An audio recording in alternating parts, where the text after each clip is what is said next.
Good morning, Tube, and welcome back to another daily edition of Big Al's Barber Vlogs. Let's get into this today, guys. Today is Friday Super Bowl weekend. It is Super Bowl weekend. If you ain't up right now and getting ready for work, damn, you're leaving money on the table. Every day is no end, since I was told that you don't want me. Baby, you're just cold and you know I try to hold on to where there's no you. Let me put you guys up on a little bit of quick game, guys. For you youngsters, you guys might not know this because you guys are young, maybe never acknowledge this, but certain weekends of the year are very, very, very busy weekends. Holiday weekends, weekends when people are going to be doing things, people are going to be going places. People always want to get hooked up. They want to look good. That's besides the customers that are there every single week. I'm talking about customers that are just for holidays and Super Bowl weekends. Think about it, guys. Think about it. This is one of the biggest weekends of hair cutting there is of the year. It's in the top 10 list of days of weekends because so many people want to get hooked up. There's going to be a lot of barbecues, a lot of parties. People are going to, so they're going to want to be looking good for those days. That's where we come in. We got to be there to provide the services, guys. So, hence, if you guys don't understand what I'm saying is if you guys ain't up right now, if you guys aren't working this weekend, if you guys are taking the weekend off, you guys are leaving money on the table. Straight up. That's all I can say about that.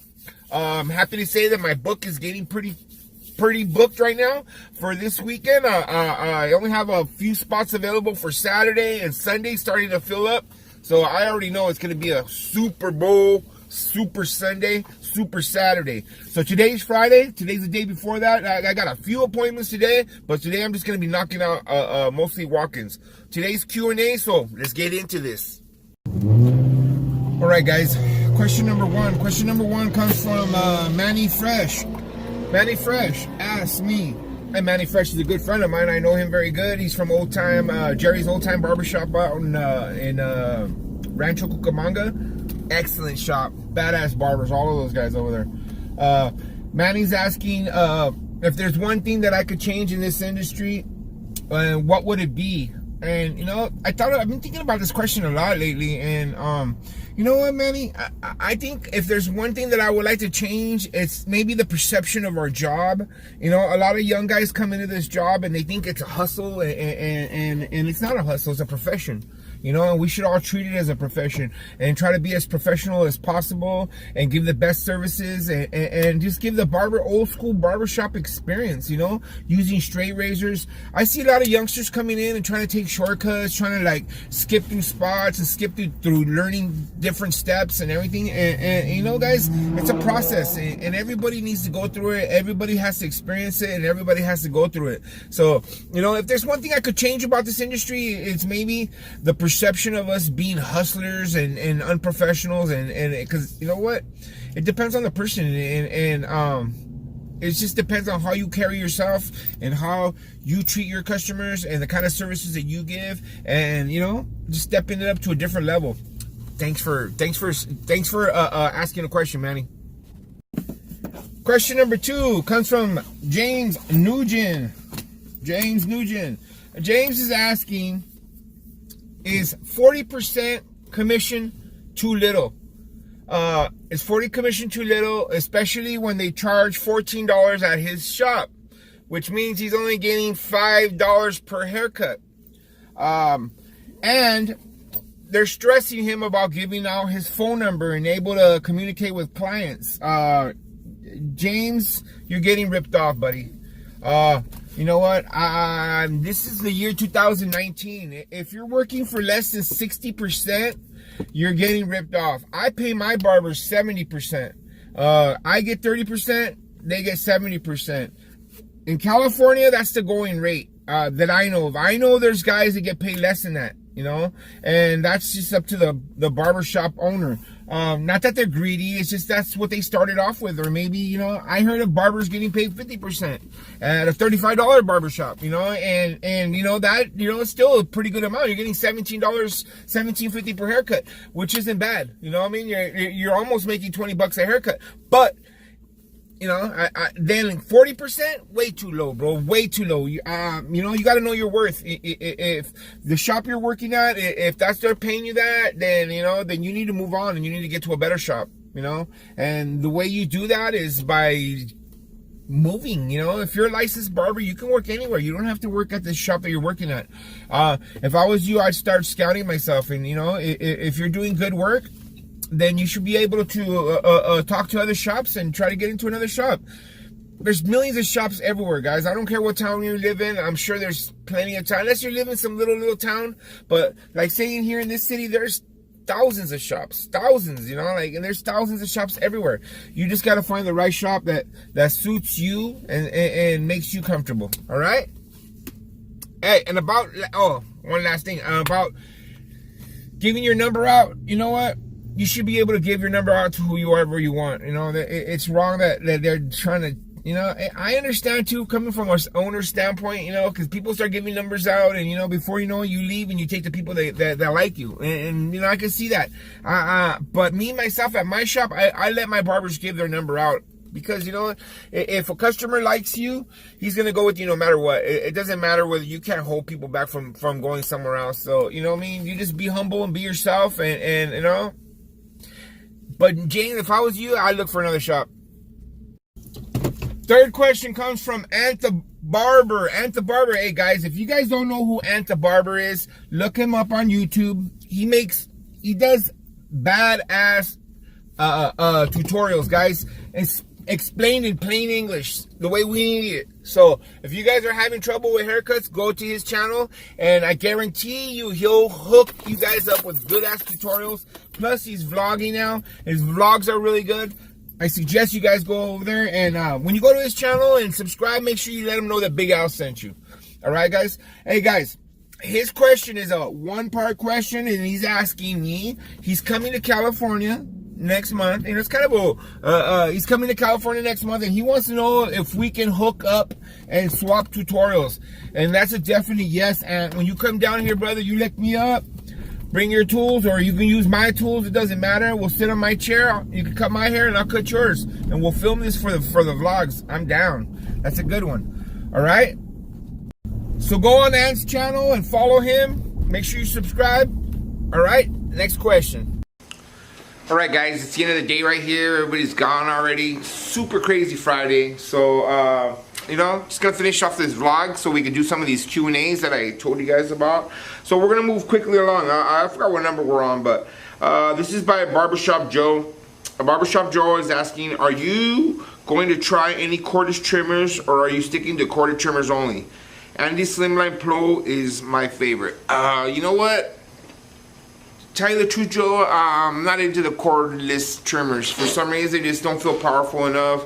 I like strong trimmers. I like the GTXs. For some reason, that's what I go with, the GTX or the regular Andis trimmer. I like to scalatorize them, and that's what I roll with. I already see that they scalatorize the new cordless Andis, but I felt that some of the other ones, they don't feel strong enough for me. So I'm just going to stick with the corded, I think. I'm not even going to try to go cordless. If I could just stick to one corded machine and that's the trimmers, I'm fine with that. Because my trimmers work. They work great. I like the GTX Scalatorize. I've seen the lies. I'm not gonna lie. Nah, I thought about trying them, but I haven't gotten around to it. So I might try them though. Never know. Next question is by Fiddle Diddle. Fiddle Diddle is a two-part question. He asked me can you explain the different techniques on how to remove dark spots in the head? You know what? Removing dark spots in the head is you know what? It's a simple technique, guys. There's panels. I think of everything as a panel. You know, there's panel for your half. There's a panel for your half clip. There's a panel for your one clip. If you stay in your lane, you know what? That's how I try to stay in my lane and not go too much this way, too much that way. Just stay in your lane and you'll get better at fading. It's just, you know, the dark spots is just, you got to develop the eye. You know, you're going to develop that. The more reps you do, the more haircuts. When I mean reps, I mean by haircuts, okay? The more haircuts you do, the better you're going to get. You're going to develop the barber eye. You're going to develop a barber eye, and you develop the barber eye, you'll see a spot, and you'll say, okay, I got to go in with my half clip. I got to go in with my half, or half of the half. You know what I mean? But always go higher and blend it out, and then as you see that it's not hitting, you can hear it. It's not hitting it. That's not getting lighter. Then you lower your hand a little bit. You lower your hand a little bit more until that spot disappears. That's the best technique for that. Second part question is also tips on how to speed up your time. You know what? Speeding up your time comes with reps.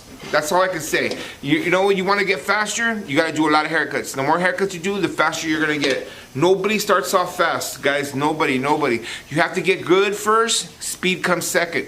So worry about getting good first, and then the speed will come. Trust me. Next question is by YC530. He's asking, can you talk about the difference between a fade blade and a taper blade? You know, the difference in the fade blade and a taper blade is, the difference is that a fade blade, let me show you guys better yet. This is a fade blade. See how it's flat? It's not beveled. That's a fade blade. That comes with the 5 stars. These come with fade blades.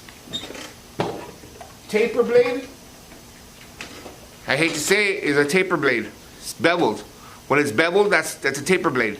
So the difference is one's beveled and one's straight and flat. One's flat surgical. Masters, you know, the Masters, I don't like the Masters. The reason why, because I feel it pulls a lot of the skin, and the reason why is because it's so flat. If you use a beveled blade, then that's more of a taper blade. It'll work a lot easier, and you know, that's why I kind of like the Gold FX, because it comes with the bevel blade. The bevel blade is easier. I feel it's easier to fade with. Same thing with 1919. It comes with the bevel blade. It doesn't come with a surgical blade. The surgical blade is a straight blade. That's a fade blade. So that's the difference in the two, guys. If you're starting off, I suggest going with a bevel blade. It's easier to fade with, and you won't get any snags. You won't be pulling up no skin. So think about that. Last question is by Heisenberg 420, and the reason why I'm answering this question, bro, is because, damn, this thing is long. It's like 10 questions. So I'm gonna give you a short question, short answer on every single one of these questions. So just keep in mind, I'm reading them off, okay?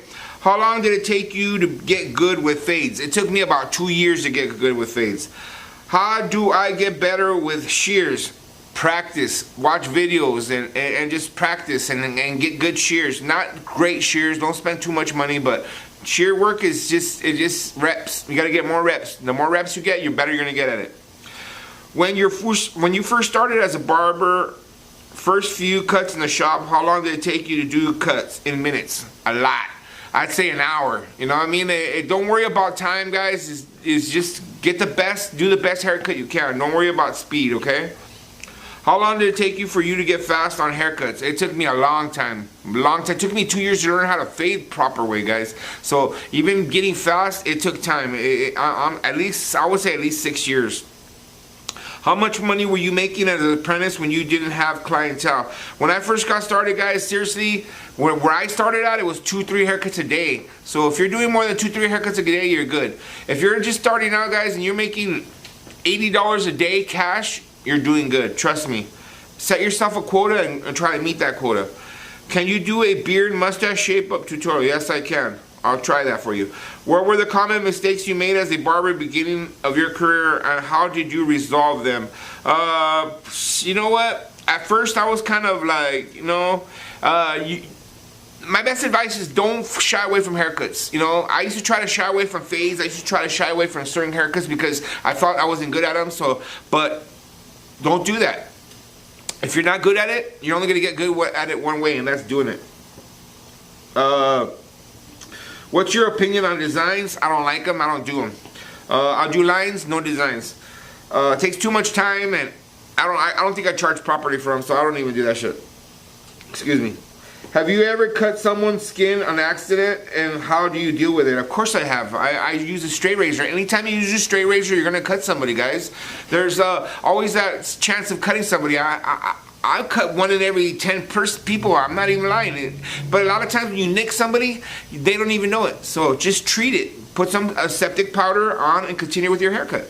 That's what you do. A lot of times they don't even know. How long do your cordless clippers last? I say they last about 3 haircuts. How many haircuts do you do on an average per day? On the average, I do 15. How long are you usually in the shop for? I'm in the shop all day, 5 days a week. My shop's open 7 days a week. My 2 days off, I try not to come here. What's your most favorite thing about being a barber? My most favorite thing about being a barber is just the industry itself, the history of my family being in the business. I love the barber life. The barber life is awesome. It's like no life like no other, guys. If you're getting into it, you're gonna love it. Let me see. What's your any barber horror stories that you want to share? Barber horror stories? Yeah, when I first started, it was hard. It was tough. It was tough, and I didn't think I was gonna make it. You know, and some people even told me maybe this isn't the job for you. And you know what? But I chose not to accept that. And I went and I fought through it. And you grind on and grind on and grind on, and guess what? I got good at it. Anybody can do this. Anybody, trust me. Anybody can do this. If you didn't become a barber, what would you have become? Another career option. You know what? I didn't become a barber till I was 32. So at first I was a UPS man for the first 10 years of my life. And then after that, I took a little wrong direction, straightened myself back up, and you know, and picked up and just followed in my family's footsteps. You know, my father always tried to tell me to become a barber, and at first I always denied it. I said, nah, I don't want to do that. I don't want to do that. Until finally the opportunity arose again, and this time I jumped on it, and you know, and I fell in love with this business, and I love it to this day. But Eisenhower, those are all good questions. I hope I answered them all good for you. Guys, that's it for this vlog. This vlog is over. I appreciate you guys watching.